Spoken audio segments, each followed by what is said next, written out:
दोस्तों नमस्कार। 22 तारीख को अयोध्या में राम मंदिर का उद्घाटन हुआ। प्रधानमंत्री मोदी के अनुसार प्राण प्रतिष्ठा हुई। मोहन भागवत और भी बहुत सारे संत और बॉलीवुड के स्टार, क्रिकेट के स्टार्स तमाम पहुंचे हुए थे। तमाम उद्योगपति भी पहुंचे हुए थे, लेकिन एक अकेले नरेंद्र मोदी ही पूरे केंद्र में थे। और ऐसे लग रहा था कि जैसे राम मंदिर में प्राण प्रतिष्ठा नहीं हो रही है, बल्कि मोदी की ही एक तरह से प्राण प्रतिष्ठा हो रही है। तो वो उनकी एक अपनी शैली है। उनके इर्द गिर्द कोई नहीं दिखाई पड़ता, कैमरे सिर्फ होते हैं। लेकिन घोषित जो हुआ कि ये एक तारीख नहीं है महज, ये एक कालचक्र की शुरुआत है, नई शुरुआत है। और वो नई शुरुआत क्या है, वो एक साधु ने बता दिया है कि साहब राम राज्य आ गया है। तमाम लोग वही बात कर रहे हैं। अब राम राज्य क्या है, मैं तो पहले थोड़ा सा उस मिथक की तरफ चलता हूं, अब फिर आपको बताऊंगा कि ये राम राज्य आने के दिन क्या हुआ। राम राज्य में शंभू का भी वध हुआ। अगर हम वाल्मीकि रामायण को देखें तो उसके उत्तर कांड में एक प्रसंग आता है, ये शंभुक वध वाला।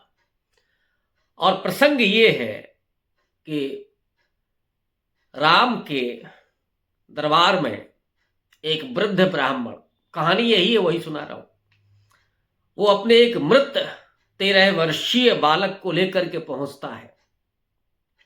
और वो ये कह रहा है कि आपके राज्य में मेरा बेटा, नाबालिग बेटा, असमय मौत मर गया है, अकाल मृत्यु को प्राप्त हुआ है। राम उठते हैं और एक ब्राह्मण का बालक मरा है, ऑब्वियस है उनको बड़ी चिंता है। अब वो बालक क्यों मरा है, वो तमाम ब्राह्मणों को बुलाते हैं। 8 उसमें ब्राह्मण पहुंचते, कात्यायन है, गौतम है, मार्कंडेय है, वामदेव, जावाली।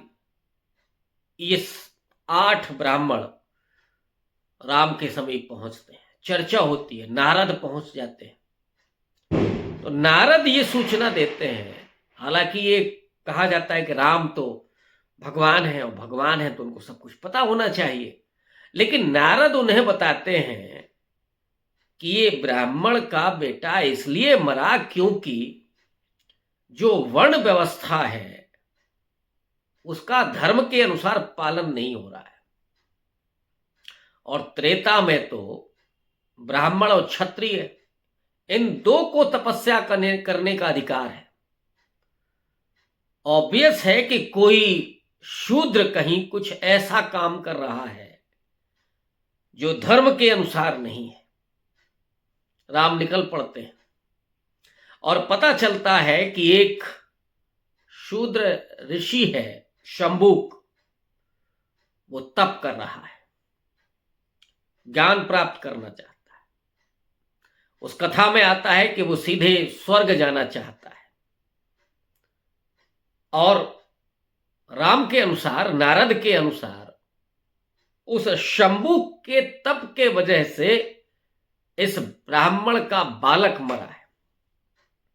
अब राम को, चूंकि वो मर्यादा पुरुषोत्तम है, इसलिए उन्हें उसको दंड देना है, इसलिए वो तलवार निकालते हैं और शंभु का वध कर देते हैं। ये है वाल्मीकि रामायण का उत्तर कांड का शंभुक वध का प्रसंग और राम राज्य की असलियत उस मिथक के अनुसार। लेकिन जिस दिन अयोध्या में वो प्राण प्रतिष्ठा हुई और राम राज्य स्थापित हुआ, उसी दिन अयोध्या से थोड़ी दूरी पर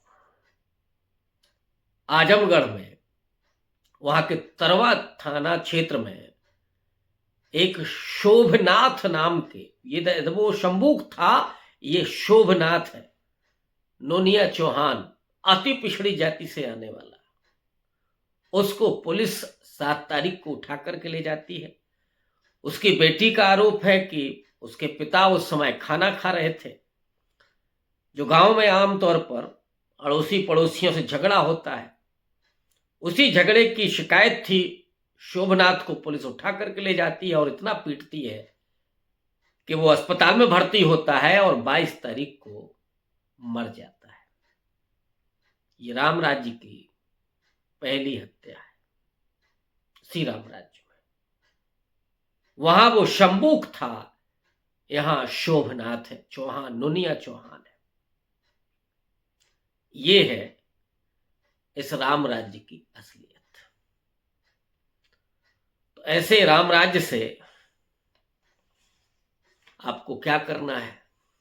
स्वीकार करना है, स्थापित करना है, मान्यता देना है, आपके विवेक पर है।